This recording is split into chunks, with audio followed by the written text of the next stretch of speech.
Hello everybody, I'm Maria.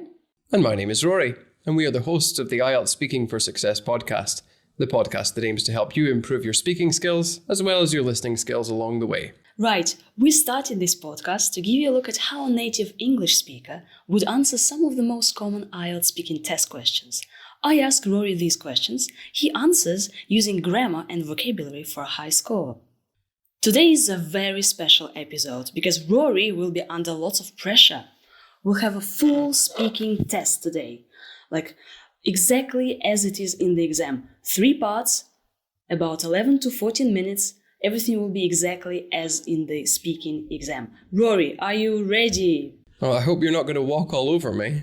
Oh, that seems to be a cracker joke, a Christmas cracker joke, because that's interesting. We're going to be talking about shoes today.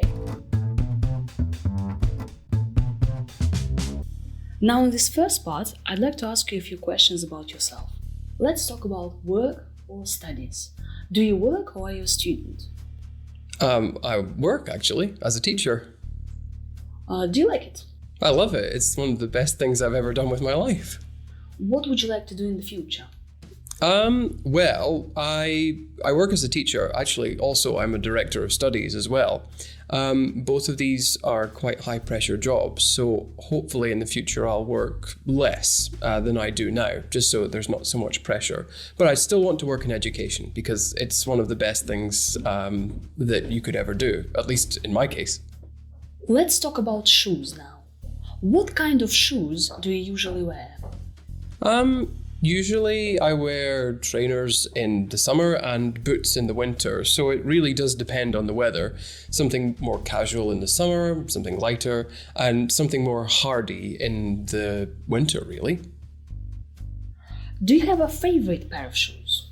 I don't now. I had a favourite pair of shoes. They were a one-of-a-kind red pair of Skechers shoes. There was a factory error that meant that instead of the usual blue, they came out red.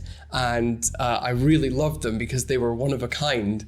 Unfortunately, a year ago, my mother threw them out because they were kind of falling to pieces. I was a bit upset because I was thinking about taking them to a cobbler, but they never made it that far. The closest thing to a favourite pair of shoes I have now is probably my blue Skechers, but they're not the same as the red ones because they're like everyone else's.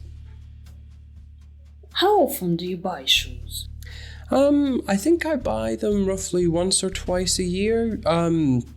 I always buy my boots from a shoe shop because I think it's important to check just to check the size and the fit, really.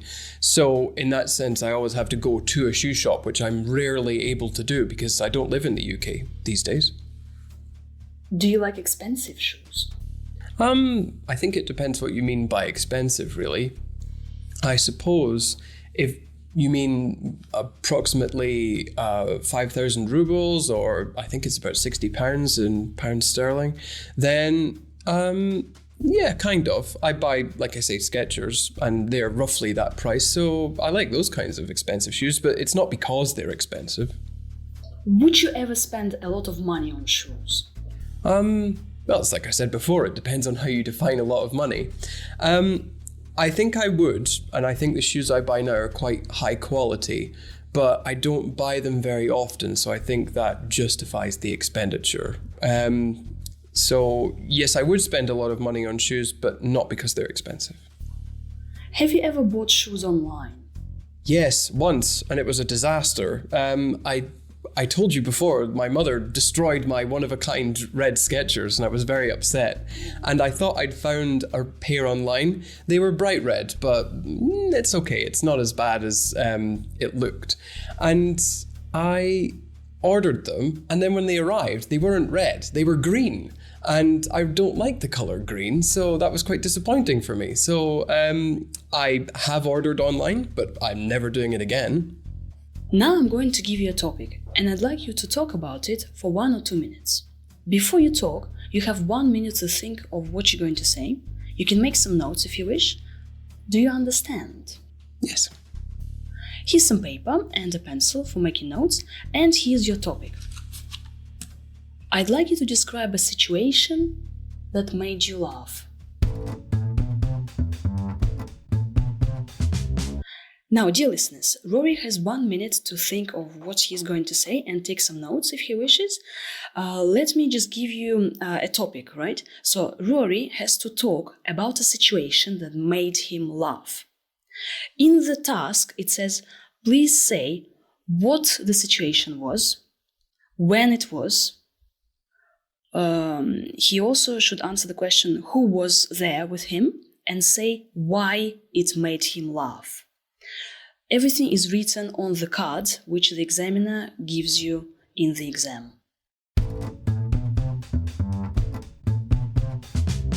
Alright? Remember, you have 1 to 2 minutes for this. Don't worry if I stop you. I'll tell you when the time is up. Could you start speaking now, please? Of course. The first thing that comes to mind, if I think of a humorous situation that I've been in, is one time I was working at a summer camp with my friend John, and I was giving a briefing to him and the other teachers there. And I thought it would be a good idea if I got the teachers to pretend that they were a class of young people so that they could see how the activities were being done, and that would hopefully make them appreciate the instructions a lot better than if I just told them straight.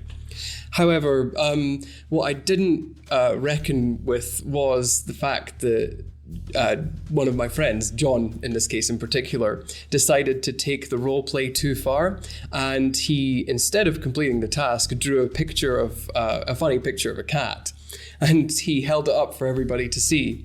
And at that point, everyone in the room just burst out laughing. It was like we were hysterical. It was absolutely ridiculous. I think the main reason is because, well, we'd been working together for a long time, so we bonded and we were all very comfortable with each other at that point. But in addition to that, we were working hard, and I think a lot of us had sleep deprivation, and we were really looking to release the stress and tension we were feeling. So that it all just started coming out of people, and we were laughing for like about 5 minutes straight before we could recover control of ourselves.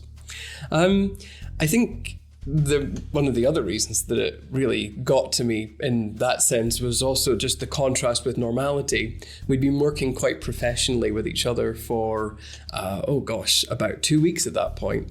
And then the contrast with normality just made everybody laugh, in addition to all of the other reasons beforehand.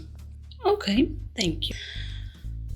Now, we've been talking about a funny situation, and I'd like to discuss with you 1 or 2 more general questions related to this. Let's talk about humor. Do you think a sense of humor is important? Oh yes, it's absolutely crucial. It helps you cope with stress, and I really think it helps people regulate their emotions. If you never laugh, then you suppress a lot of these feelings, and that can be quite damaging actually. Another reason is that it helps you find common ground with people if you can share a laugh together.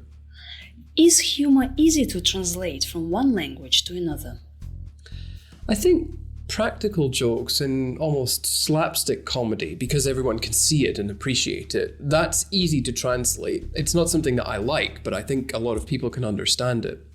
But for other elements of humor, like dark humor, not every culture can get that.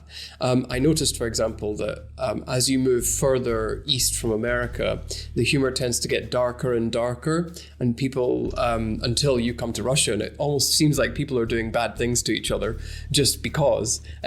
So that can sometimes be something that's lost in translation, I think. Can humor be useful in learning another language? I think in terms of teaching the language, it's good if your teacher has a sense of humor, because you'll relax more and then you'll be more receptive, for example. But as a learner, I don't know. I suppose it would take the edge off being stressed, definitely. Do you think that when people laugh, it's always genuine, or sometimes people can even fake it? I think people do put on their laughter sometimes. I think you can tell, because it seems to me that the pitch of people's laughter can tell you a lot about how genuine it is. If it's like a really, really high pitch, almost unnatural, then it seems to me like it's fake or less genuine. How do you think laughter can be used in a negative way? I think if it's combined with bullying, for example, if you're laughing at someone as opposed to laughing with them, then you can use it in a very negative way, almost to lower someone's self-esteem, really. And that's not very nice. Do you think that the less people laugh, the older they get? Maybe not older, but certainly they seem to become more serious or behave in a more mature way. We usually associate people laughing and joking around with being less mature, maybe more childish and younger. However, I suppose laughter also decreases stress in people as well, doesn't it? So if you decrease the stress, which can cause you to age, then actually maybe it would make you seem a little bit younger. Thank you very much, Rory. That's the end of the speaking test. Thank you.